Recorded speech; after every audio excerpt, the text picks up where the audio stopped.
y a aujourd'hui une angoisse des Français autour de la situation en Ukraine, du conflit qui nous oppose de fait à la Russie par les sanctions notamment. Comment est-ce que vous y répondez? Est-ce que vous nous dites nous ne serons pas impliqués dans un conflit armé direct avec les Russes? D'abord, la situation est inquiétante et nos compatriotes qui suivent l'actualité ont raison de s'inquiéter. La guerre revient en Europe. Maintenant, je ne veux pas que cette inquiétude donne lieu à une angoisse hors cadre, si je puis dire. Et donc, je veux ici redire les choses très clairement. La Russie a déclenché une guerre contre l'Ukraine. Nous la condamnons avec la plus grande fermeté. Nous soutenons l'Ukraine par tous les moyens, en européen.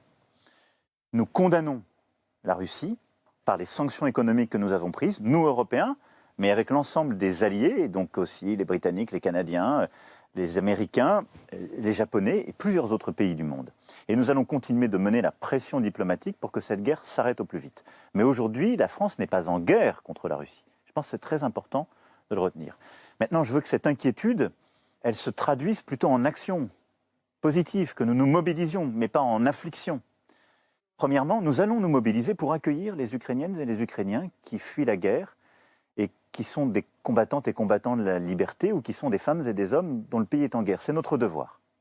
C'est notre constitution même, nos valeurs. Et donc là, je veux vraiment remercier tous nos compatriotes, nos maires qui se sont d'ores et déjà mobilisés. Le ministre de l'Intérieur et la ministre déléguée ont fait un très gros travail. Il y a une plateforme en ligne. On est en train d'organiser tout cela avec les collectivités locales, mais pour accueillir, dans les meilleures conditions possibles, des familles. Parce que ce sont souvent des familles, soit des familles dans leur intégralité, soit des femmes avec leurs enfants quand le père est resté combattre. C'est la première chose.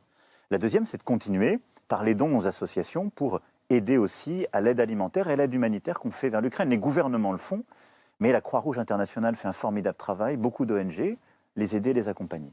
La troisième, c'est que nous devons en tirer les conséquences, nous, Européens. Et la conclusion de ça, c'est plus d'Europe, une Europe plus forte et plus souveraine. C'est ce que nous allons discuter cette semaine avec mes collègues européens lors du sommet extraordinaire à Versailles.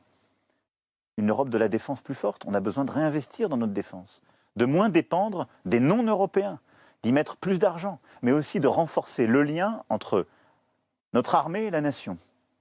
Parce que vous voyez bien que les temps les plus tragiques sont en train de revenir. Ensuite, il nous faut moins dépendre sur le plan énergétique. La France a cette chance grâce au nucléaire, mais il faut que l'Europe dépende moins d'un point de vue énergétique. Et il faut que sur tous les grands domaines technologiques, les matières premières, les métaux rares, on construise progressivement l'indépendance européenne. Donc vous voyez, cette inquiétude, je la comprends. Je veux simplement dire qu'il faut qu'elle soit raisonnée, raisonnable, et je vous informerai de l'évolution à la fois du conflit et de la position que la France prend avec l'Europe, avec ses alliés. Mais je voudrais que cette angoisse aujourd'hui légitime se traduise plutôt en actes et en conséquences politiques et pratiques. La situation s'aggrave-t-elle aujourd'hui? Oui, la situation s'aggrave chaque jour.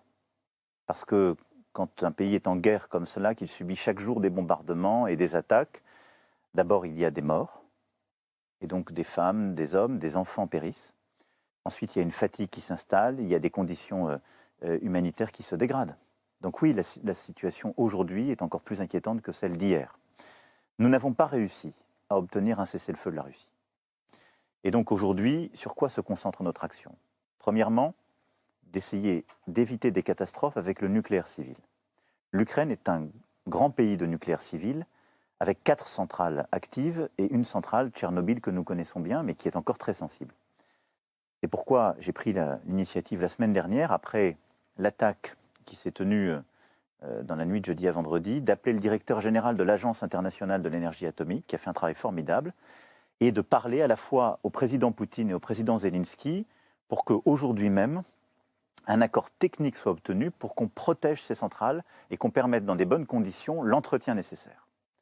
Deuxièmement, la France s'engage avec ses partenaires européens pour mener les opérations humanitaires et pouvoir sortir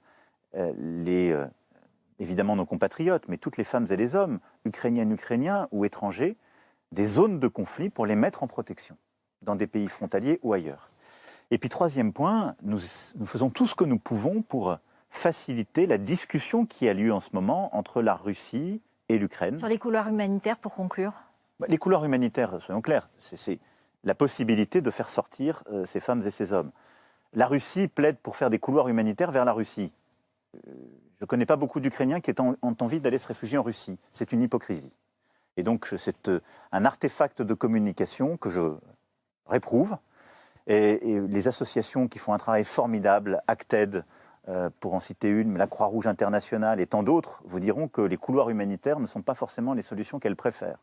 Et donc, nous, ce qu'on dit simplement, c'est qu'il faut que les acteurs de l'humanitaire puissent intervenir, qu'il y ait donc des trêves complètes quand ils interviennent, pour mettre en protection les femmes, les enfants, les hommes qui doivent être protégés et pouvoir les sortir de la zone de conflit. Donc ce n'est pas simplement des couloirs qui sont tout de suite menacés et ce n'est pas ce discours hypocrite qui consiste à dire on va aller protéger les gens pour les emmener en Russie. Tout ça n'est pas sérieux, c'est du cynisme moral et politique qui m'est insupportable. Donc voilà, mais la France s'engage sur ces sujets et nous allons continuer à faire pression par les sanctions sur les dirigeants russes et son économie, par le soutien à l'Ukraine. Mais vous le voyez bien, ce que nous voulons, c'est faire stopper cette guerre sans devenir nous-mêmes des belligérants. Merci beaucoup.